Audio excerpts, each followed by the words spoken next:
On March 17th of last year, my teammates and I and other female swimmers from universities around the country were forced to compete against a biological male named Leah Thomas. Thomas was allowed to compete in the women's division after competing as a member of the University of Pennsylvania's men's swim team for 3 years. We watched on the side of the pool as Thomas won a national title in the 500-yard freestyle, beating out the most impressive and accomplished female athletes in the country, including Olympians and American record holders.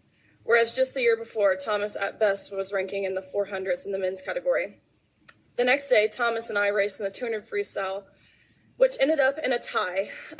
We went the exact same time down to the 100th of a second. Having only one trophy, the NCAA told me that I would go home empty-handed and this trophy would go to Thomas. And when I questioned this, the NCAA told me that Thomas had to hold it for photo purposes. I was shocked. I felt betrayed and belittled, reduced to a photo op. But my feelings didn't matter. What mattered to the NCAA were the feelings of a biological male. Wow, and this is that picture shortly after Leah Thomas, you know that, totally crazy. And there's Riley Gaines, the true champion, kind of taking second fiddle to Leah Thomas. The world is upside down right now. The same thing happened to April Hutchinson, powerlifter. She's in Canada. She's been forced to compete against biological men. The situation is totally unfair, but America, my sense is awake and kind of fed up with this. However, some very important interests are pushing back and trying to keep this system in place. Riley Gaines joins us right now, as well as April Hutchinson. Welcome to you both. And Riley, first off, I mean, that video, your speech, it was amazing. I hope it wasn't traumatic to hear any of that. It was so great. You kind of changed the country. First of all, how are you? I'm doing great. Thank you so much for having me on.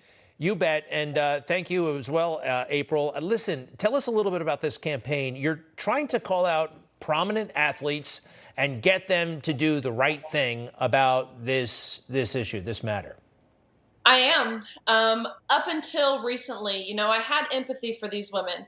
I understood they have sponsorships. I understand they have families. I understand this cancel culture that we live in. And I could sympathize with that. But now, really a year after all of the Leah Thomas situation was brought to prominence, I'm losing sympathy. These women with influential platforms, it's time they speak up. It's time they defend women if that's something they care about. If they care about women's sports, it's time they defend it, because the silence is deafening. Where is Venus and Serena Williams? Where is Ronda Rousey? Where are these women who have platforms to talk about this and ultimately the influence to make changes? Wow. All right. April, give us an idea. This is a global trend, obviously, and Canada a bit more to the left, I think, of the USA, maybe not.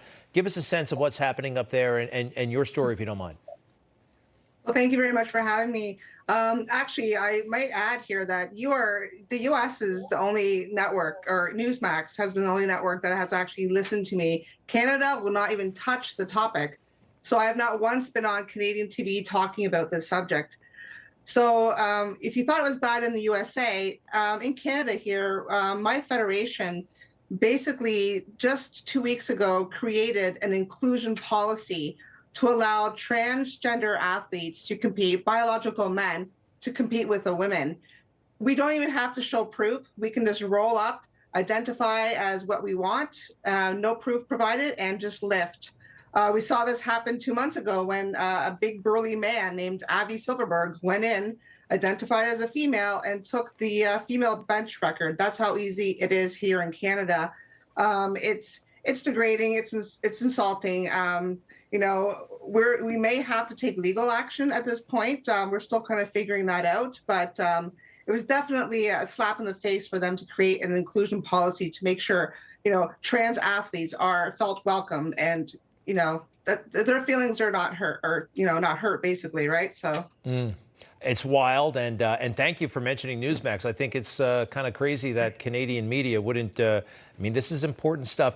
Riley, I feel like the people, I kind of get it. I mean, mainstream Americans understand, and they're on your side. They're on April's side. But there's some very powerful interests, corporate America, key politicians. Am I right about public sentiment? Absolutely you are, which actually makes me feel confident. The overwhelming majority, not just of female athletes, The overwhelming majority of people, not even just in the nation, across the globe, know that men competing against women, saying a man is equivalent to a woman when it comes to sheer strength or athleticism, they know that is lunacy. And you can't convince me that the politicians voting in opposition of protecting women and girls in sports, you can't convince me that they don't know this is lunacy, yet they're lying. All 203 Democrats in the U.S. House of Representatives just a few weeks ago, none of them were willing to protect women and girls in sports. And these are parents. These Democrat voters, these representatives, these are moms and dads. They have daughters. And yet they're actively saying they would be perfectly fine with their daughter undressing next to a fully intact male man, simultaneously watching them undress. I can't believe that's true. And if it is true, if these parents are okay with that, I think that's a separate conversation that needs to be had. Sure.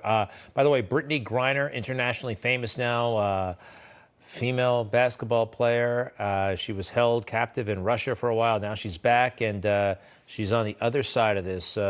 Cut Brittany. Everyone deserves the right to play. Everyone deserves the right to come here, sit in these seats, and feel safe. I think it's a crime, honestly, to separate someone for any reason. So I definitely will be speaking up against that legislation and those laws that are trying to be passed, for sure. April, can you give me an idea? How has this affected you, like financially, your professional life, just in competition? I mean, you're really good at this when you're up against biological women, and now your world has changed. I mean, like practically speaking, I mean, do you make money from this, and are you making less money? How has it impacted your world? Well, no, that's the thing. We actually pay our federation membership fees. So when I paid for my membership, it was for fair, competitive sports. So now that's gone out the window. My Team Canada, I just made Team Canada again this year. I'll be going to the North Americans in August. I pay for my uniform. I pay for my travel. I have very few sponsors, as I'm sure Riley knows. It's very hard to get sponsors. I haven't received much backlash.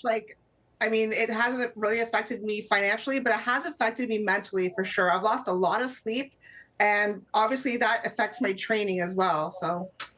Well, you look great, and hang in there. And it's really nice to meet you, April Hutchinson, and keep in touch. And Riley Gaines, I know that was a tough speech you gave, but quite frankly, the sky's the limit for you. I can see you in the United States Senate. Are you thinking of politics, really? I mean, I don't think you were expecting the outcome, the reaction, but you got it. What's next? I definitely wasn't. I was set to go to dental school this year. What I always envisioned for myself was being an endodontist, which is someone who performs root canals.